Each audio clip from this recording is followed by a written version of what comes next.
अस्सलाम वालेकुम स्टूडेंट्स, मैं हूं आपका टीचर। स्टूडेंट्स, आज हम थोड़ा सा देखेंगे ट्रांसफॉर्म टूल और पपेट वॉर्ड टूल को। तो ये आपको कहाँ मिलेगा? अगर हम अपनी जो टूल बार की पैलेट है उसमें आए तो ये आपको विद टूल के नीचे आपके पास ये आप है ट्रांसफॉर्म टूल।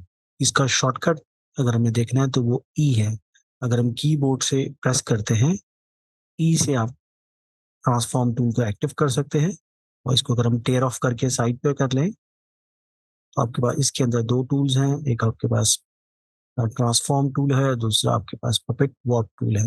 दोनों को एक्सप्लोर करते हैं कि इनकी वर्किंग क्या है, किस तरह करते हैं। तो जैसे फर्स्ट आपके पास जो है फ्री ट्रांसफॉर्म टूल, नाम से भी जाहिर है कि ये ट्रांसफॉर्मेशन के लिए यूज होगा। कोई भी ऑब्जेक्ट जो आपने क्रिएट किया है उसमें उसकी ट्रांसफॉर्मेशन के लिए हम इसको यूज करेंगे। ये और selection tool almost similar working करते हैं और थोड़ी बहुत चीज़ें इसमें चेंज है। हम दोनों को कंपेयर भी कर लेंगे। तो सबसे पहले हमने एक रेक्टेंगल ड्रॉ किया है। अब इस रेक्टेंगल को ड्रॉ करने के बाद अगर हम ट्रांसफॉर्म टूल में आते हैं और थ्रू शॉर्टकट आते हैं ई प्रेस करके, तो आपके पास देखिए ये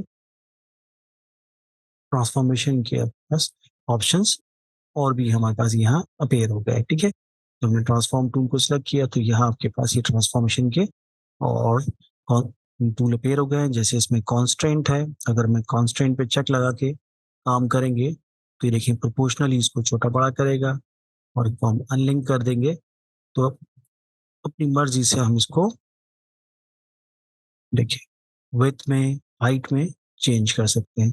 यही काम अगर मैं इसको ऑन कर लेता हूँ, यही काम आप सिलेक्शन टूल के थ्रू भी कर सकते हैं, वो देखिए। लेकिन उसमें हमें क्या करना पड़ेगा? सिलेक्शन टूल में हमें प्रोपोर्शनली करने के लिए शिफ्ट प्रेस करना पड़ता है। ये मैंने अपने प्रीवियस लेक्चर में जब ये हमने इसका कोर्स स्टार्ट किया था इलस्ट्रेटर का, उसमें आपको मैंने बताया था कि सिलेक्शन टूल को लिखिए, अगर आप शिफ्ट के थ्रू ड्रैग करें तो देखेंगे ये प्रोपोर्शनली हो रहा है।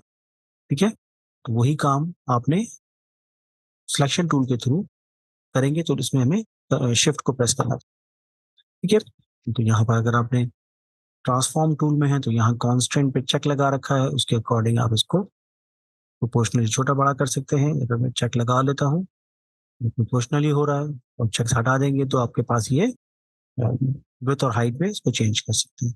सेकंड आपके पास है फ्री ट्रांसफॉर्म। ये देखिए, तो ये रोटेट करने के लिए,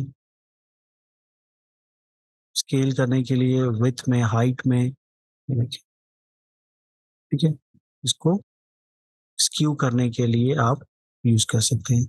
ये स्क्यू जो है वो आपका सिलेक्शन टूल से नहीं यूज होता, उसके लिए फिर आपको फ्री ट्रांसफॉर्म को लेना होगा और यहाँ से इसको स्क्यू कर देंगे। ठीक है, अच्छा, इसमें एक और प्लस पॉइंट आपके पास ये है कि आप चाहते हैं कि जब मैं इसको स्क्यू करूं या स्लांटिंग करें तो हमारा जो सेंटर पॉइंट है वो, मतलब जो स्लांटिंग है वो इसके यहाँ के अकॉर्डिंग हो रही हो। देखें, अभी जो स्लांटिंग हो रही है वो सेंटर के अकॉर्डिंग हो रही है। अगर मैं सेंटर पॉइंट को उठा के यहाँ ले आता हूँ, बस मैंने इसको ड्रैग किया और यहाँ पर इसको प्लेस कर दिया, अब जो भी आपकी स्लांटिंग होगी उसका जो पिवट पॉइंट है या सेंटर पॉइंट है वो ये एरिया हो गया, या ये जो हमारा वर्टेक्स था या पॉइंट था वो उसको कर दिया। ठीक है, तो आप सेंटर पॉइंट को मूव करके भी इसको कर सकते हैं। अगर मैं सेंटर पॉइंट यहाँ रख लेता हूँ और उसके अकॉर्डिंग इसको मैं, ये देखिए ये एरिया आपका कांस्टेंट हो गया और यहाँ से इसको स्लांट कर रहा है या स्क्यू कर रहा है। ठीक है, इसी तरह कंट्रोल जेड करके हम अपने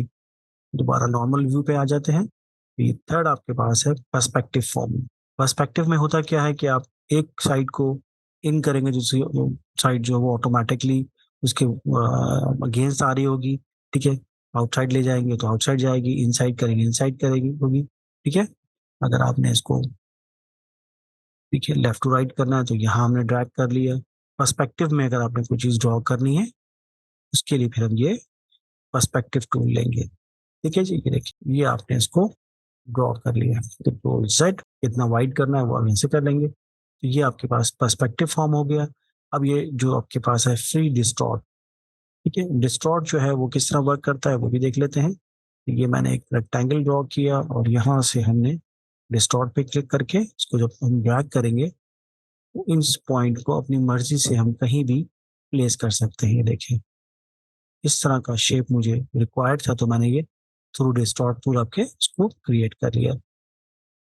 अब इसको थोड़ा सा और एग्जाम्पल के थ्रू देख लेते हैं, हम टेक्स्ट पे किस तरह करेंगे, टेक्स्ट को करके देख लेते हैं। टेक्स्ट में मैंने सिर्फ टेक्स्ट लिखा,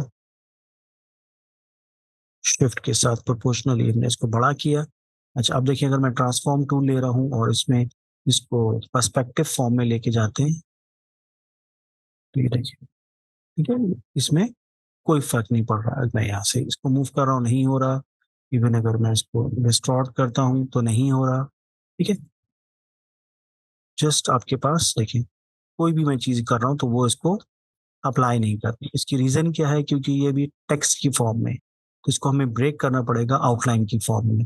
ठीक है, जब तक ये टेक्स्ट है, इसमें कोई आपका ये जो ट्रांसफॉर्म का टूल है कोई भी अप्लाई नहीं होगा। तो इसको हमें ब्रेक करने के लिए या राइट क्लिक करके, कंट्रोल शिफ्ट ओ भी कर सकते हैं, राइट क्लिक करके हम इसको ब्रेक कर लेंगे। जब मैंने इसको ब्रेक कर लिया है, उसके बाद अगर मैं इसको देखें ट्रांसफॉर्म कर रहा हूँ या इनमें से कोई भी ऑप्शन ले रहा हूँ, जैसे ये मैंने पर्सपेक्टिव ले लिया, तो ये पर्सपेक्टिव की फॉर्म में इसको लेके आ रहा है।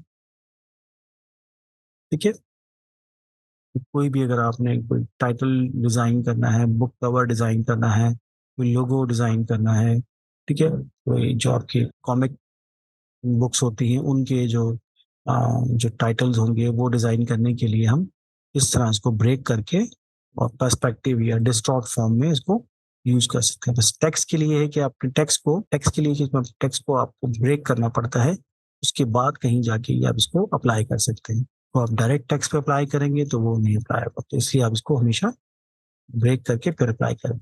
ठीक है जी, तो ये कुछ ट्रांसफॉर्म के ऑप्शंस थे जो हमने एक्सप्लोर किए। इसके बाद अब आते हैं हम अपने पपेट वॉर्क पे। ये भी डिजाइनिंग में आप इसको यूज कर सकते हैं। जैसे इस वक्त क्योंकि हमारा टेक्स्ट ब्रेक हुआ हुआ है, मैं कंट्रोल जेड करके इसको दोबारा नॉर्मल फॉर्म में ले आता हूँ। टेक्स्ट ब्रेक हुआ हुआ है। पपेट पिन में आपके पास एडवांटेज ये है कि जब मैं जहां पर मैं क्लिक करूंगा वहां ये पॉइंट ऐड कर देगा, और इस पॉइंट के अकॉर्डिंग मैं इसको इसमें देखिए वेरिएशन ला सकता हूँ।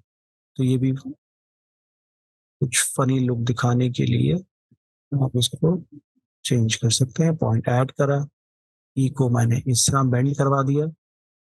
पपेट पिन में बेसिकली जो ये पिन्स होती हैं, इनके दो पर्पस होते हैं, या तो बेंडिंग करने के लिए या दूसरा इसको कांस्टेंट करने के लिए।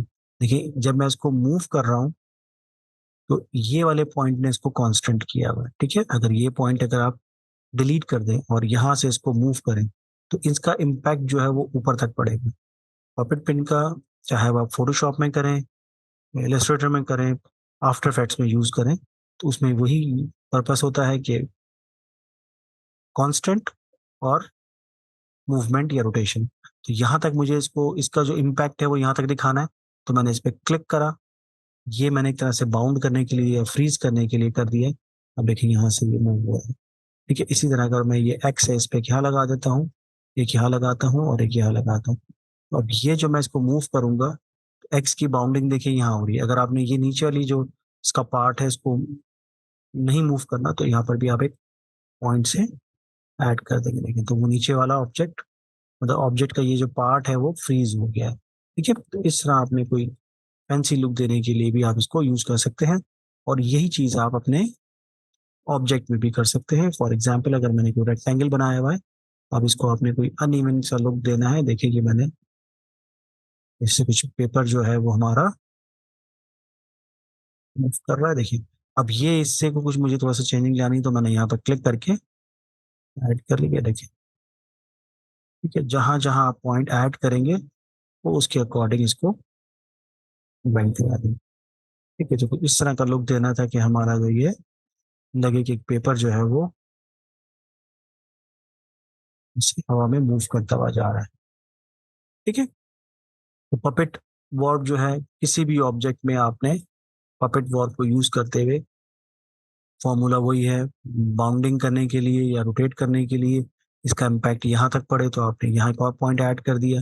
जब मूव करेंगे ये वाले पॉइंट में, ये हिस्सा हमारा फ्रीज हो गया है। ठीक है, तो ये भी डिजाइनिंग में बहुत काम आ रहा होता है, क्योंकि इस तरह की आपने ऑब्जेक्ट क्रिएट करना है कि जिसमें कुछ थोड़ी वेरिएशन आ रही हो, टेक्स्ट टेक्स्ट हो या आपका ये कोई ऑब्जेक्ट हो, तो उसमें ये चीज़ें ला सकते हैं।